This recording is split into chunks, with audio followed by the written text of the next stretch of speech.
It is my pleasure to introduce you to our rabbit platform for precision therapeutics of brain and retina.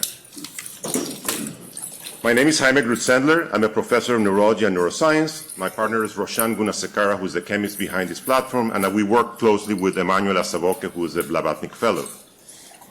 As you know, certain cell types in the brain and retina are preferentially affected in disease, yet therapies are rarely targeted to the cells most affected, potentially limiting drug bioavailability and efficacy and increasing the likelihood of side effects and toxicity. The possibility of targeting small molecules to selected cell types would improve treatment efficacy, tolerability, and would allow the use of drugs that would otherwise not be feasible for non-targeted delivery.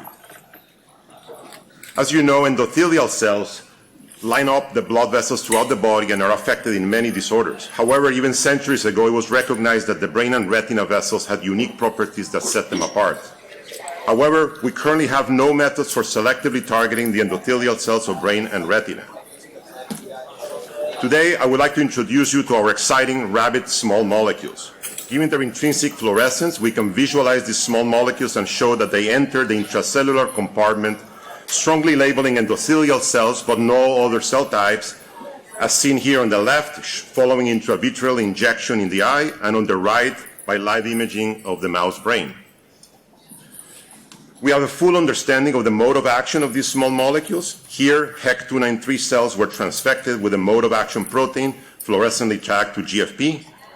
Notice that only the cells that express the GFP can readily transport the rabbit molecules in red, despite the fact that there's many more cells there. The transport mechanism is conserved from mice to humans with a few distinctive additional cells expressing it, in particular the retinal pigmented epithelium and oligodendrocytes, which opens up important applications for retina and neurological disorders. Here, I'm showing you a proof of concept demonstration of our ability to conjugate a rabbit molecule to a well-known drug like colchicine, which is a microtubule inhibitor with anti-inflammatory properties. On the right, I'm also showing you evidence of the preservation of the potency of the rabbit colchicine conjugate compound. Importantly, these conjugates retain their original cellular specificity as seen here in the live mouse brain. Strikingly, we have been able to conjugate and deliver large hydrophilic compounds of molecular weight greater than 2 kilodaltons that would otherwise be nearly impossible to deliver intracellularly and selectively.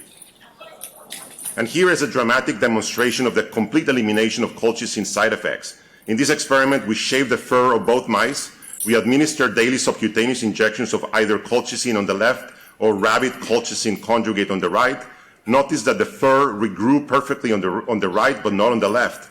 This demonstrates that skin cells and follicles which do not express the transport mechanism are completely spared from the effect of the rabbit conjugates, thus eliminating the prominent fur growth toxicity of colchicine. Given the affinity of rabbit compounds for endothelium as well as retina pigmented epithelium and oligodendrocytes, we have identified a number of potential disease targets, including age-related macular degeneration and neurodegenerative diseases affecting vasculature and oligodendrocytes. As an initial proof of concept, we're focusing on age-related macular degeneration, given its well-understood mechanisms, availability of animal models, and proven regulatory path to approval. We plan to target both the angiogenic vessel overgrowth component of AMD as well as the inflammatory and degenerative component affecting the retina pigmented epithelium. We aim to design a conjugate that will be orally bioavailable and that we believe will be synergistic with current available anti-VEGF antibodies that require repeated intravitreal injections. We have identified a family of JAK-STAT inhibitor compounds with anti-angiogenic and anti-inflammatory properties that we believe will address both of these mechanisms of AMD. We believe that this will synergize with current therapies for AMD and will resolve issues with poor long-term compliance and effectiveness of current intravitreal injection approaches. We are looking forward to connecting with prospective collaborators and investors to advance our platform and explore additional applications. So together, let's build the rabbit platform for precision therapeutics. Thank you for your attention.